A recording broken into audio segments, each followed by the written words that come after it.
Mapagpalang araw po sa ating lahat. Ako nga po pala si Emmanuel o Alejandre. Ito po ang aking daily devotion ngayong September 15. And for today, ating pag-uusapan kung ano ang pinakamatinding tanong ni Kristo. This relates to the topic of soul. Sabi nga po sa Mark chapter 8 verse 36, "What good is it for someone to gain the whole world yet forfeit their soul?"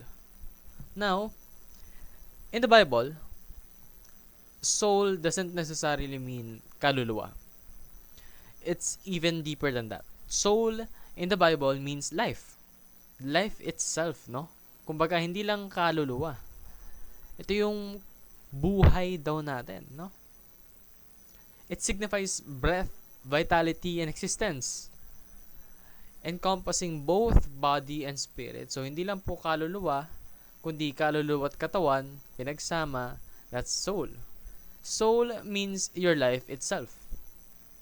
Ibig sabihin po nito, maaari man na ikaw yung pinakamayaman na tao sa mundo. Ibig sabihin, nasa iyo na yung lahat.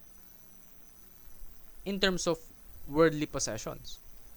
Pero, you don't have your life because you have forfeited your soul. Meaning, yung dahilan kung bakit mo nakuha yung kayamanan mo na yun ay dahil sa mga hindi karapat-dapat na pamamaraan. Unholy methods. Methods that goes against the principles in the Bible. Therefore, forfeiting your soul. And soul means your life in God. Ibig sabihin nito, tinatanggalan mo na yung sarili mo ng karapatan na magkaroon ng buhay kasama yung Panginoon. Paano yan? Kaya ka nga nabubuhay. Kaya yung existence mo ay nandito ay dahil sa Panginoon. So, paano ka mabubuhay kung wala yung Panginoon sa buhay mo? 'Di ba? That means, your soul also means your life in eternity. At dahil wala ka ng soul, dahil nga ginagamit mo yung unholy methods to acquire worldly possessions, worldly wealth, then you will suffer for eternity. Is that really something that you want? Maaring sayang-saya ka, tuwang-tuwa ka sa mga nakukuha mong bagay dito sa mundo. Pero what happens after? Wala, sinukuhaan mo na yung diba? Yung opportunity na magkaroon ng buhay kasama yung Panginoon. What will happen to you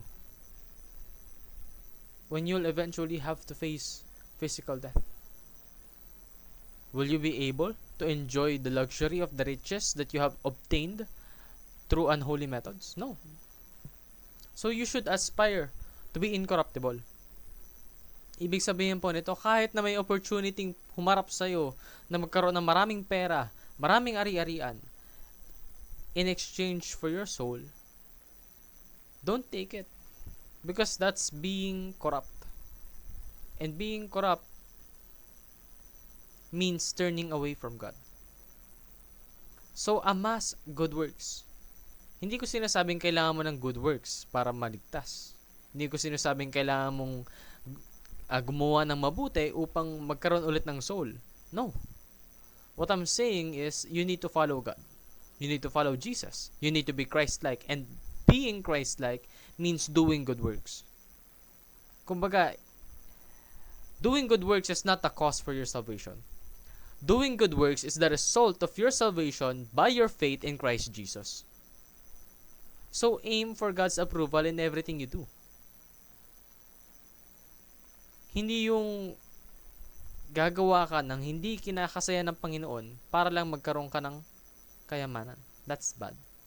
So, lagi po nating tatandaan, you should never forfeit your soul for worldly possessions. For there is nothing more important than your relationship with God. Yun lamang po ang aking daily devotion. Maraming salamat sa pakikinig. Pagpalain po tayong lahat and let us all give glory to God.